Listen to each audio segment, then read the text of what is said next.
How to heat and cool your rooms for less money and save on energy bills. To initiate my presentation, I will show you the complete project for heating, and a very brief illustration of the components.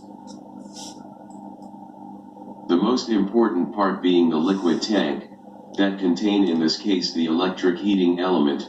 In a way this is replacing the most expensive part of the conventional air conditioner, being the compressor.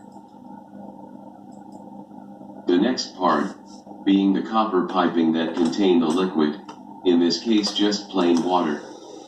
The amount of piping that I have been using was from the external part of a split air conditioner. I have only used about 1/10 of the piping, or close to 1/20 of the normal pipes used in that particular split system. This alone should give you an idea of the little material that was required to complete my invention.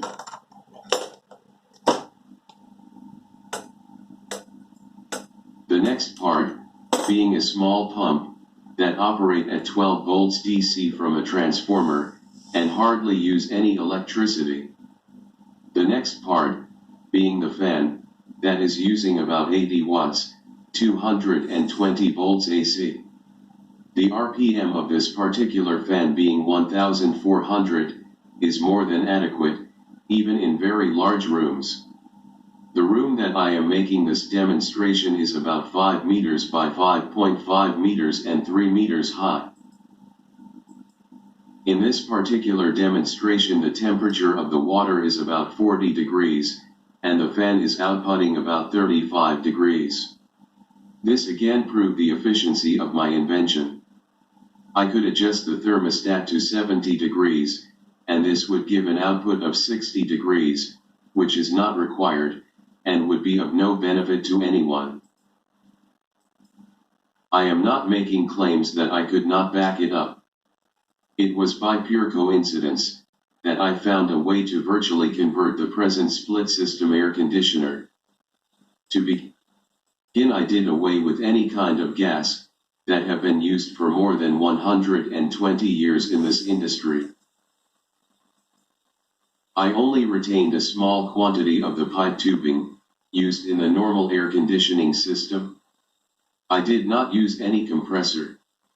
Instead of using gas, I have been using just plain water, or other non-dangerous liquid.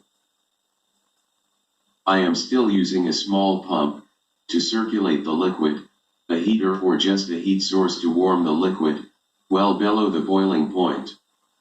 I have been using various types of fans to absorb the heat from the copper pipes.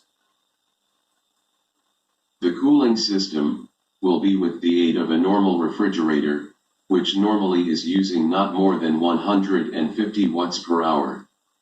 The refrigerator will need to be altered to perform better by a small conversion, instead of using a container with water. Please note that the normal refrigerator will hardly lose any of its property or space. Practically it will operate just like any normal refrigerator. The only drawback with the refrigerator, being that it will take up to 8 hours for the first time to bring the water to about 7 degrees. But the advantages being that all that would be required is the small pump and the fan, no heater of other parts.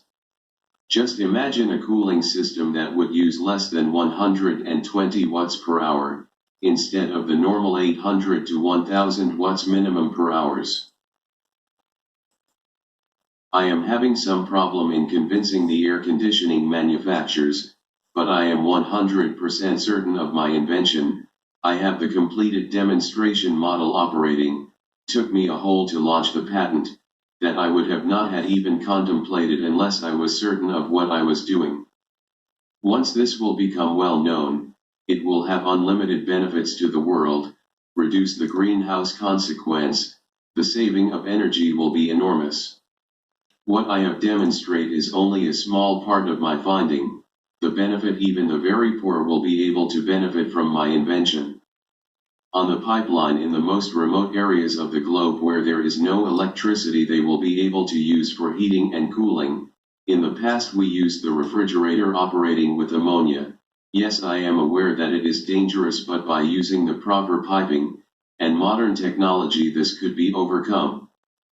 I thank you for your time, and please spread this around, and the sooner that it will become available to the public, the better.